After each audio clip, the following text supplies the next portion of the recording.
जो अनुसूचित जनजाति के जो हाथ वाले काम थे वो खत्म कर दिए, नाई के काम खत्म कर दिए, चमार के काम खत्म कर दिए, धोबी के काम खत्म कर दिए, खाल काटने के काम खत्म कर दिए और कुम्हार के काम खत्म कर दिए, लोहार के काम खत्म कर दिए।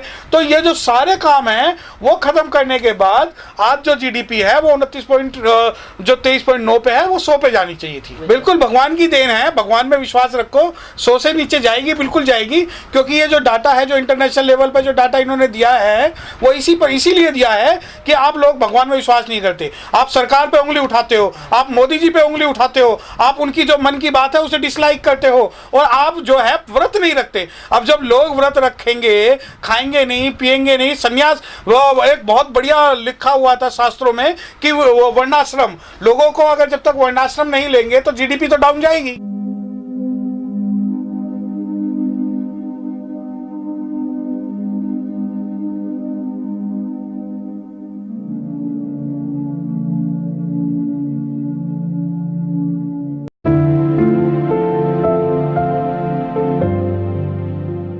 देखिए, जो ये आपका सवाल है कि -23.9 जो जीडीपी गिरी है, आपका सवाल बिल्कुल गलत है। आप नकारात्मक व्यक्ति हो और आप हर जगह नकारात्मकता देखते हो। ये शुक्र समझिए कि जो वर्तमान स्थिति इन लोगों ने की हुई है कि -100 नहीं गई, ये जो 23.9 गई है वो इस वजह से गई है क्योंकि इन्होंने बहुत बढ़िया स्कीमें भारत में लॉन्च की हुई हैं, लोकल वोकल, आत्मनिर्भर, मेड इन इंडिया, तो इनकी वजह से 23.9 है। अदरवाइज ये -100 जाती। तो ये जो पॉजिटिव आपको चीजें देखनी चाहिए वो आप नहीं देख पा रहे हो।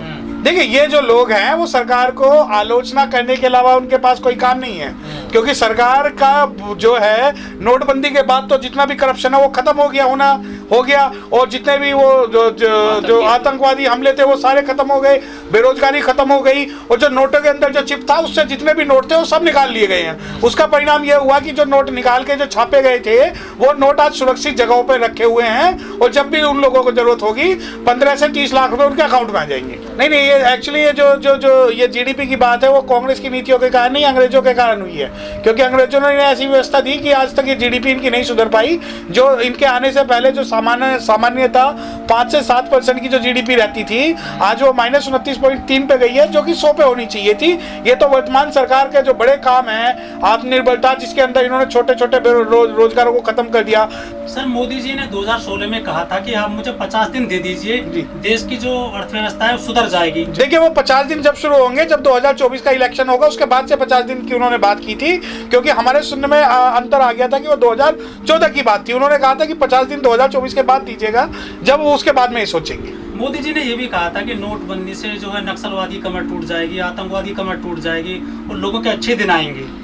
देखिए, इससे अच्छे और दिन क्या चाहिए कि कोरोना के नाम पर सभी प्राइवेटाइजेशन हो गया है और रिजर्वेशन खत्म हो रहा है, लोग भूखे मर रहे हैं। भूख से एक तरफ हजारों लोग सुसाइड कर रहे हैं, लेकिन दूसरी तरफ भारत की मीडिया एक भारत के प्रमुख व्यक्ति की आत्महत्या को प्रमुखता से दिखा रही है। तो ये अच्छे दिन नहीं है कि जो अमीर आदमी है उसकी बातें आज दिखाई जा रही हैं, गरीबों की दबाई जा रही है। तो ये अच्छे दिन का जो सपना है, ये उनके लिए अच्छे दिन थे। सर, जो बीमारी है, कोरोना महामारी पूरे विश्व में फैली हुई है, लाखों लोग मर चुके हैं पूरी दुनिया में, और भारत में भी बड़े पैमाने पर बीमारी फैल रही है।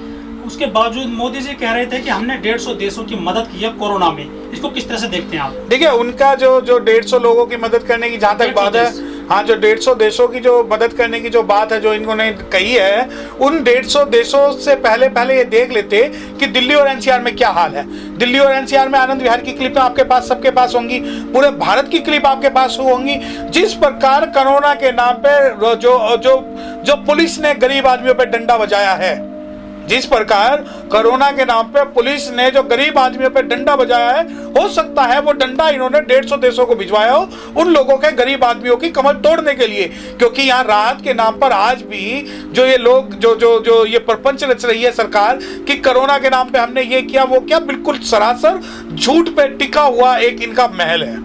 देखिए, पूरी दुनिया का जो डाटा जो भी लोग पेश करते हैं कि पूरी दुनिया में गिर रही है, जहां से चाइना से ये वायरस शुरू हुआ उसकी आज भी जीडीपी +3 है और दूसरी जो देशों में -5 -4 पॉइंट वो उस वक्त गिर रही है जब उन्होंने अपने प्रत्येक नागरिक को राहत पैकेज दिया है। राहत पैकेज के अंदर में खाना सम्मिलित है, मेडिकल फैसिलिटी सम्मिलित है, फ्री मेडिकल ट्रीटमेंट सम्मिलित है, उन्हें फूड प्रोवाइड कराना, मंथली उनका अलाउंसेस देना, तब जाके उनकी जो जीडीपी है 3 से 5% गिर रही है, ना कि -23.9। ये तो जो इनकी जो पॉलिसीज है इनके कारण बची हुई है, वरना 100 पॉइंट से ज्यादा जानी चाहिए थी। देखिए हाँ, ये एक लोकल वोकल का भी मैंने एक वो देखा था, इनका एक वो पोस्टर इन्होंने रिलीज किया था अपने किसी महल में बैठ के, जिसके अंदर 2 इंग्लिश की किताबें रखी हुई थी, एडिडास की टी शर्ट पहनी हुई थी, एप्पल का लैपटॉप रखा हुआ था, हाथ में इंग्लिश अखबार था, और जो ब्रांडेड शूज जो थे वो शायद किसी ब्रांडेड कंपनी के ब्रांडेड ट्राउजर जो ब्लैक कलर की वो पहनी हुई थी। तो मुझे उस पूरी पिक्चर में कहीं ये नजर नहीं आया कि उन्होंने खादी का या सूत का या कपास का कोई भी कपड़ा या मेड इन इंडिया का कोई भी प्रोडक्ट अपने पास रखा हुआ हो। अगर आपके पास वो फोटो नहीं है, जब इन्होंने अपना फोटो सेशन पोर्टफोलियो कराया था, तो वो पोर्टफोलियो सबके पास है, उसमें देखिए कि इनका कितना मेड इन इंडिया की बात है। और जहां तक मेड इन इंडिया की इनके कॉन्सेप्ट की बात है या लोकल वोकल की जो बात है, कितने लोगों को एमएमटीसी ने स्मॉल स्केल इंडस्ट्री ने लोन दिया, कितने लोगों को स्पेशल कंपोनेंट प्लान के तहत इन्होंने इस्टेब्लिश किया। स्पेशल कंपोनेंट प्लान का नाम तो ये कभी नहीं लेंगे, क्योंकि उससे जो गरीब लोग हैं, जो पिछड़ा वर्ग है, जो अनुसूचित जाति वर्ग है, उसका उनके जो व्यापार है।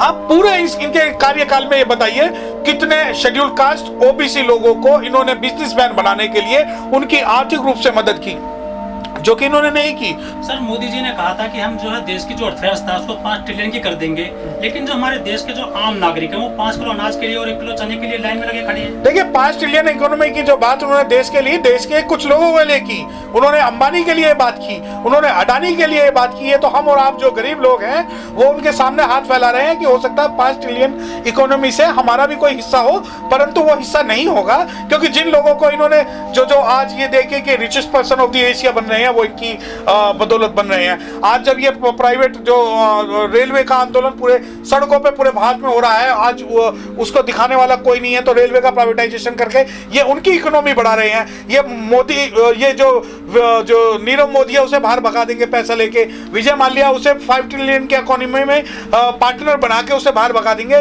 लेकिन ये लोग जो है हमें आंकड़ों के नाम पे गुमराह कर रहे हैं और इसके अलावा कुछ नहीं। सर, पूरी दुनिया में कोरोना है, जिसके चलते जो है 2020 में होने वाला था ओलंपिक गेम, वो नहीं हुआ है, उसको टाल दिया गया है 1 साल के लिए। लेकिन जो हमारे बीसीसीआई है उसने यहाँ पर आईपीएल शुरू कर दिया है इस महीने से। देखिए, वो बीसीसीआई जो भारत की या दुनिया की सबसे रिच एक इंस्टीट्यूशन है, वो उसके कोई फर्क नहीं पड़ता। जब भारत के अंदर एक स्पॉन्सर एक इन्होंने इवेंट किया था हाउडी राउडी करके, तो वो उसके सामने तो आईपीएल कुछ भी नहीं है। जब भारत के अंदर कोरोना पैर पसार चुका था और ये एक अपने फूफा को खुश करने के लिए इन्होंने एक लाखों करोड़ों लोगों की जान जोखिम में डालकर वहां पर ये हाउडी राउडी का जो प्रोग्राम किया था, उसके सामने आईपीएल कुछ भी नहीं है। और दूसरी बात, आईपीएल से कुछ लोगों को फायदा होगा, वो वही लोग हैं जो कि इनके द्वारा बैठाए गए हैं, इनके अपने रिलेटिव हैं। उन लोगों के लिए भारत के लोगों की जान की इनके सामने कोई भी कीमत नहीं है। सर, हमारे देश में बहुत सारी जो मुश्किलें बढ़ गई हैं, अर्थव्यवस्था डूब रही है, जो जीडीपी भी गिर रही है, बाकी लोगों के धंधे ठप हो गए हैं, बेरोजगारी फैल रही है, महामारी फैल रही है। उसके बावजूद जो हमारे यहाँ की युवा पीढ़ी है, पूरी दुनिया में सबसे ज्यादा युवा हमारे यहाँ पाए जाते हैं, लेकिन वो कोई भी सरकार के खिलाफ सड़क पर क्यों नहीं आ रहा है? देखिए, ब्लैक लाइव मैटर्स। अमेरिका के अंदर जब जॉर्ज फ्लॉयड को मारा गया तो पूरे अमेरिका सड़कों पर था, और भारत के अंदर भारत की इतने यूथ जो 18 से 21 साल के है उसमें अमेरिका की आबादी नहीं है। आपका सवाल जो वाजिब है कि यूथ क्यों नहीं आ रहा है, क्योंकि इन्होंने एक्सपेरिमेंट करके देख लिया है। कोरोना टाइम में इन्होंने खूब लट बजा के देख लिए हैं लोगों पर, खूब नौकरियां खत्म कर दी हैं, रिजर्वेशन ये खत्म करने के नाम पर, प्राइवेटाइजेशन करने के नाम पर इन्होंने सब चीज तहस नहस करके हमें कुरेद के देख लिया कि भारत के अंदर क्रांति होगी या नहीं होगी। ये अमेरिका की तरह हमें अभी होने में लगभग हो सकता है कि सैकड़ों सालों लगे, जब हम लोग लोकतंत्र को, न्याय को बचाने के लिए सड़कों पर होंगे। हम जिंदो मुल्दो की बस्ती में आवाज देने से जिस प्रकार मुल्दे नहीं उठते, उसी प्रकार इस सरकार को पूर्ण रूप से गुमान है कि वो कितना ही अत्याचार किसी पे कर लें, भारत के अंदर इनके प्रति क्रांति नहीं होगी। क्योंकि हम जैसे लोग जो क्रांति की बात करते हैं, वो बाबा साहब को मानने वाले लोग संवैधानिक क्रांति की बात करते हैं।